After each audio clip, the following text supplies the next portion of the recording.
Café Jurídico, episodio 66.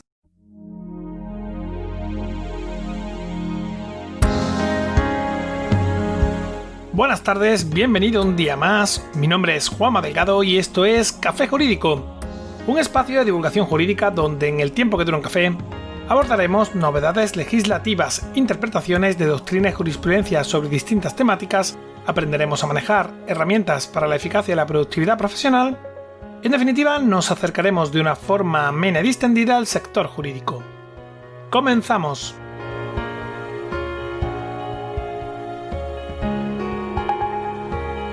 La abogacía se trata de una profesión en continua evolución, hasta el punto de que si un abogado no continuara estudiando y aprendiendo a lo largo de su día a día, en muy poco tiempo se habría quedado completamente obsoleto. Y es que, como ya he dicho en otras ocasiones, el derecho es como un ente vivo que va evolucionando a lo largo del tiempo junto con la sociedad.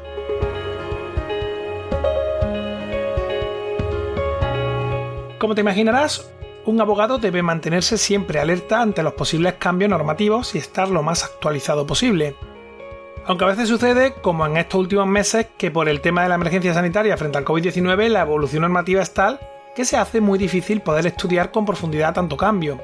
Sobre todo porque en muchos casos una norma puede ser variada en cuestión de días, como por ejemplo ha sucedido con el caso del Real Decreto 926/2020 por el que se declaraba el presente estado de alarma, que al poco de ser publicado en el BOE, el Ejecutivo estaba realizando variaciones para conseguir el apoyo parlamentario.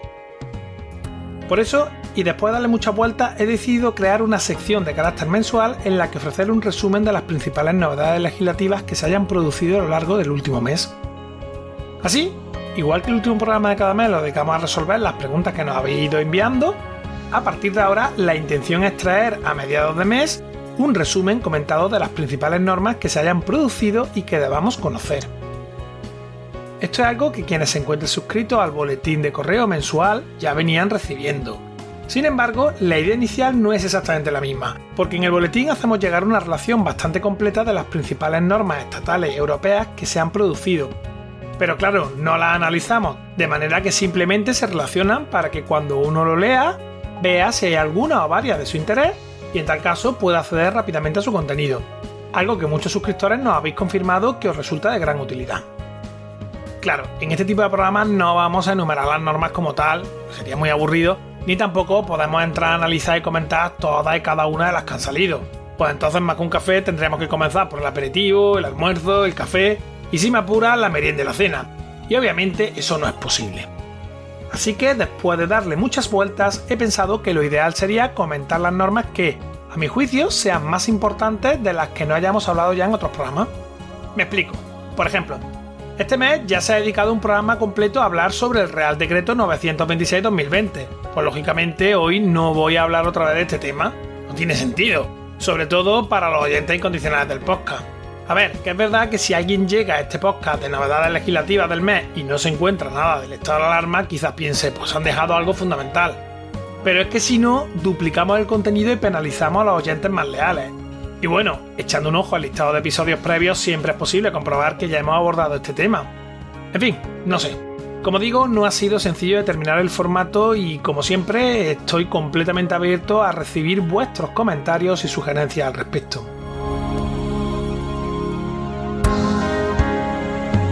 Para comenzar con este nuevo formato, contamos un día más con María Ángeles Rodríguez, abogada y perito calígrafo, que ya podemos decir que es como parte del staff de colaboradores del programa. En un momento vamos a recibirla, pero antes cursosjurídicos.es, el entorno virtual de aprendizaje creado por y para profesionales del sector jurídico, aportando una visión de 360 grados sobre todos los aspectos relativos al ejercicio de este tipo de profesión, con un enfoque práctico y muy orientado a la adquisición de competencias. Finalizamos el curso de pericial caligráfica y en esta última clase contamos con los consejos y la experiencia de diversos profesionales del sector que nos explicarán las principales cosas que debemos hacer y evitar en el ejercicio de la pericia. La semana que viene da comienzo un nuevo curso de cálculo de penas, así que ya sabes, estate muy atento porque en la web de cursosjurídicos.es vas a encontrar a partir de este fin de semana toda la información para inscribirte. Lo mejor de todo es que por ser oyente de Café Jurídico puedes hacer este y otros cursos completamente gratis dándote de alta en el portal cursosjurídicos.es y suscribiéndote al plan mensual con el código Café Jurídico, todo junto y en mayúsculas, con lo que vas a conseguir apuntarte a cualquier curso sin pagar absolutamente nada. Y ahora sí, María Ángeles, bienvenida. Cuéntanos de qué vamos a hablar hoy. Pues, como bien has dicho, Juanma, vamos a contar las novedades legislativas que pueden resultar de interés. Si te parece bien, doy comienzo a ello. Pues adelante con ello, cuando quieras. Se ha publicado en el Boletín Oficial del Estado el Real Decreto 902/2020 de 13 de octubre de igualdad retributiva entre mujeres y hombres. El objeto principal de este Real Decreto es la de garantizar la igual retribución por los trabajos, no solo iguales, sino de igual valor. Es decir, cuando mujeres y hombres llevan a cabo un trabajo de contenido diferente, que requiere de unas capacidades o cualidades diferentes y que se desempeñan en condiciones diferentes, pero que en características generales son similares o equivalentes, para que en esos casos también perciban una remuneración igual independientemente de su género. Este Real Decreto viene a desarrollar lo ya establecido en el artículo 28 del Estatuto de los Trabajadores, que recoge la igualdad de remuneración por razón de sexo. Se establecen medidas específicas para hacer efectivo el derecho a la igualdad de trato y no discriminación entre mujeres y hombres en materia retributiva, introduciéndose una serie de mecanismos para identificar y corregir la discriminación en ese ámbito.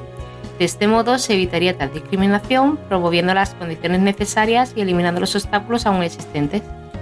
¿Podría indicarnos cuáles son estos mecanismos e instrumentos que se recogen para hacer efectivo el principio de igual retribución? Claro, Juanma.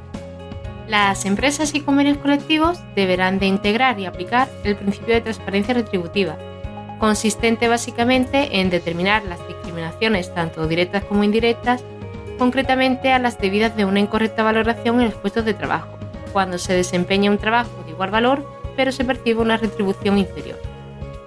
Esta transparencia deberá adaptarse a los diferentes aspectos que determinan la retribución de la persona trabajadora y sobre sus diferentes elementos, para obtener de ese modo una información suficiente y significativa sobre el valor que se le atribuye a dicha retribución, identificando así las posibles discriminaciones que hubiese. Ello se hará mediante varios instrumentos que se han habilitado al efecto, y estos consisten básicamente en los siguientes: un registro de las retribuciones de toda la plantilla, incluidos directivos y altos cargos. De este modo se prevé que se garantice y se compruebe que se cumplen con estas transparencias. También se tiene que incluir en este registro los valores medios de los salarios, así como los complementos salariales y las prestaciones extrasalariales, desglosados por sexos y distribuidos conforme a lo establecido en el artículo 28.2 del Estatuto de los Trabajadores, a través del sistema de clasificación profesional contenidos en los convenios colectivos y mediante sistemas de valoración de los puestos de trabajo de clasificación profesional, posibilitando además el acceso de esta información a las personas trabajadoras. Otro instrumento que también se ha habilitado a través de este Real Decreto es la de llevar a cabo auditorías retributivas. Con todo ello, lo que se pretende es básicamente que para el caso de que haya este tipo de discriminaciones dentro de las empresas o convenios colectivos, se procedan a identificar aquellos puestos de trabajo que perciban retribuciones incorrectas para que se regularicen, aplicándose los criterios de adecuación, totalidad y objetividad, y que para el caso de que dicha retribución no sea igual, que ello lo sea únicamente por motivos legítimamente justificados y no por razón alguna de género. Este Real Decreto entra en vigor el próximo 14 de abril del 2021. ¡Perfecto! ¿Qué más novedades legislativas nos traes? La Ley 4/2020 de 15 de octubre del impuesto sobre determinados servicios digitales. Se aprueba esta ley para crear un impuesto sobre determinados servicios digitales. Es un tributo de naturaleza indirecta que grava las prestaciones de determinados servicios digitales en que existe intervención de usuarios situados en el territorio de aplicación del impuesto. Esta es la ley de la famosa tasa Google, ¿no? Así es. Es que se trata de una norma ciertamente conflictiva porque, si no recuerdo mal, Estados Unidos amenazó con imponer aranceles de hasta un 25% sobre las importaciones europeas si se ponía en marcha una tasa a las grandes empresas de servicios digitales. Pero bueno, ahora con el cambio de presidente y demás habrá que ver qué sucede. Lo que sí, sobre esta cuestión tampoco parece que están conformes las patronales tecnológicas e incluso hay quien vaticina que la tasa Google tendría un impacto muy negativo en el PIB de España. En fin, cuéntanos, ¿cuáles serían estos servicios digitales sobre los que se va a aplicar este impuesto? Pues básicamente aquellos servicios de publicidad en línea, servicios de intermediación en línea y servicios de transmisión de datos. ¿Qué más nos cuentas sobre esta ley? Más concretamente, sobre este nuevo impuesto.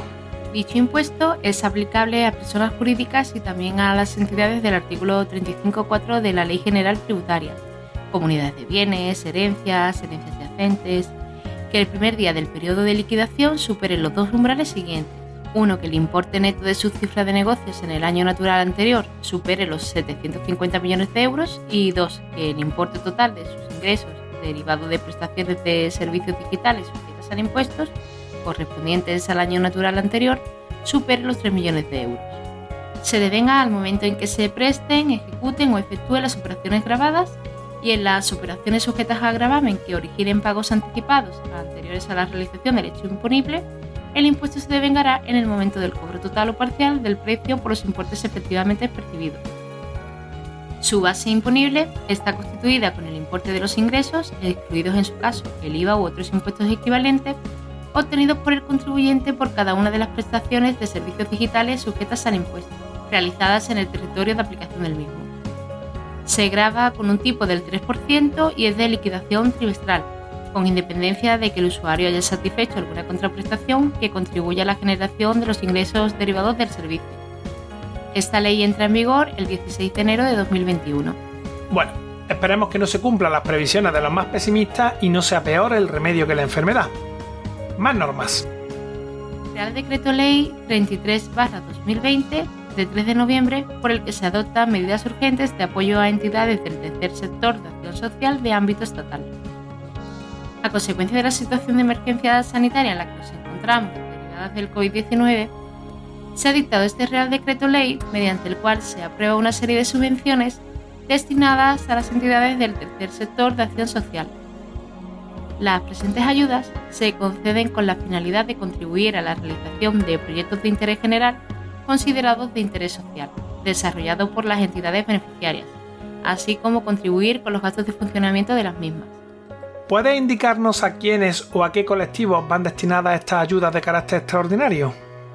Estas medidas van destinadas a organizaciones de carácter privado surgidas de la iniciativa ciudadana o social, que responden a criterios de solidaridad y de participación social con fines de interés general y ausencia de ánimo de lucro, que impulsan el reconocimiento y el ejercicio de los derechos civiles, así como de los derechos económicos, sociales o culturales de las personas y grupos que sufren condiciones de vulnerabilidad o que se encuentran en riesgo de exclusión social. No obstante, Juanma, nuestros oyentes pueden encontrar en el anexo de este Real Decreto Ley las entidades beneficiarias de estas subvenciones con el importe máximo establecido para cada uno de ellos. ¿Cómo se van a conceder estas subvenciones? La concesión de estas subvenciones se realizará mediante la correspondiente resolución del Secretario del Estado de Derechos Sociales. La resolución de concesión establecerá las condiciones y compromisos aplicables de conformidad con lo dispuesto en la Ley General de Subvenciones.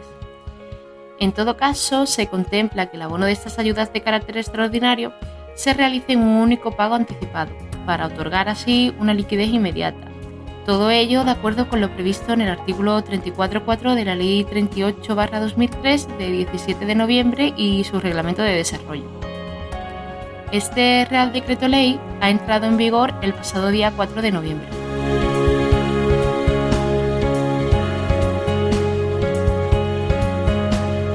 Bien, ¿qué más tenemos por aquí?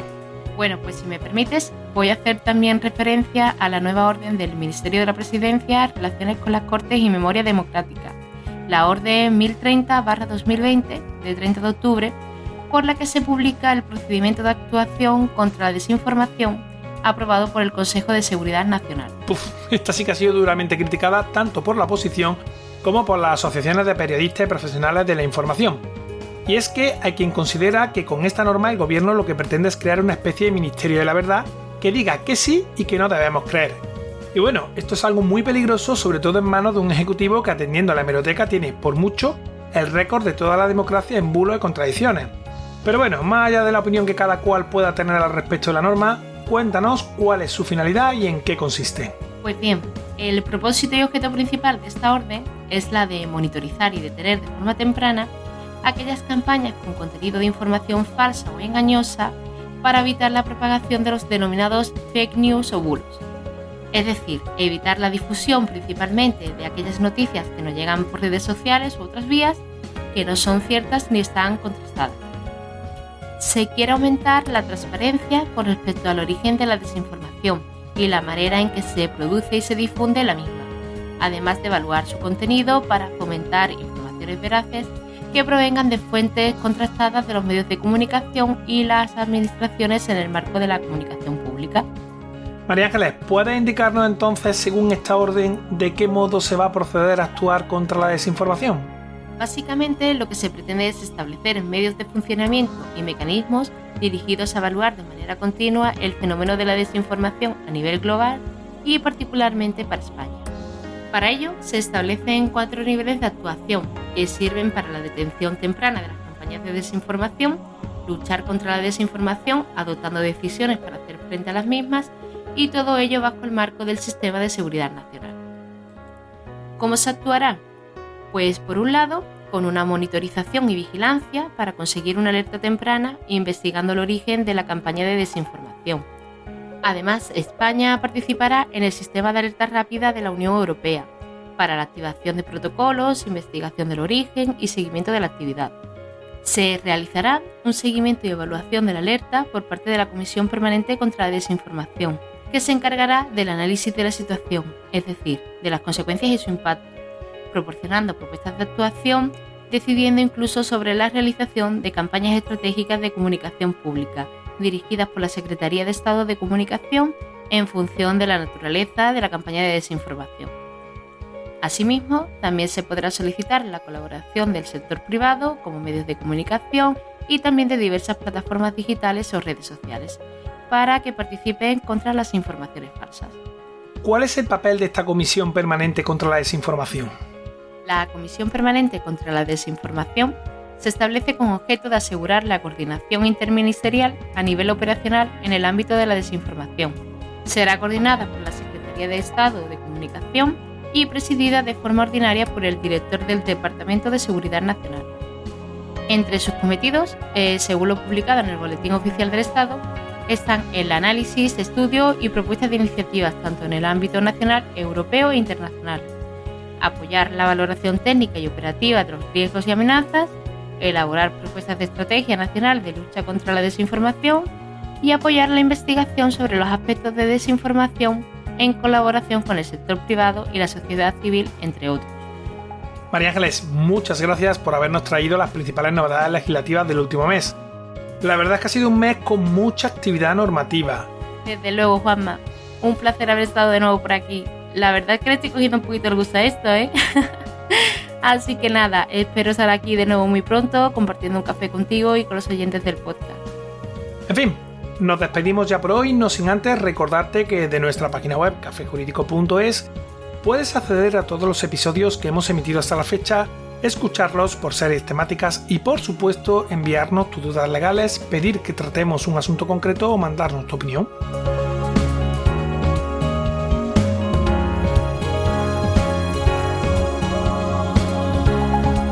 Recuerda que también puedes seguirnos y escucharnos en las principales plataformas del sector. Ya sabes, iTunes, iVoox, Spotify, Spreaker, Google Podcast y YouTube. Suscríbete, emitimos programa los martes y jueves a las 4:30 de la tarde.